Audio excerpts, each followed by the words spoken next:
ជែកមេឃมีស្រទុំសប្បាយណាស់ខ្ញុំមកជុំស្រុកស្រែសប្បាយឡើងខ្ញុំមកជុំស្រុកស្រែរលឹមស្លេចស្រេចពពេញពួនច្រកហាមិត្តភ័ក្ដិមកជួយវិចនំម៉ែ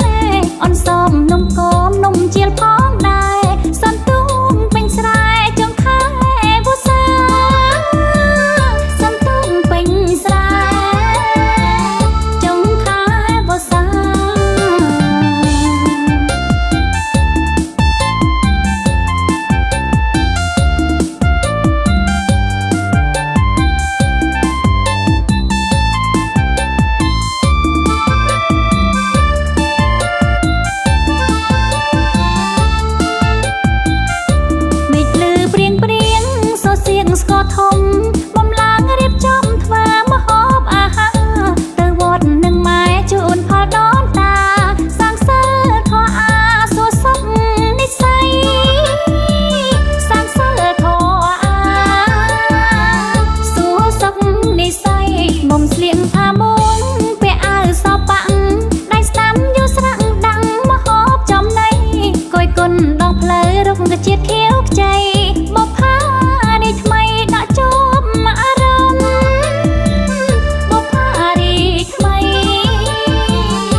ជាស្ព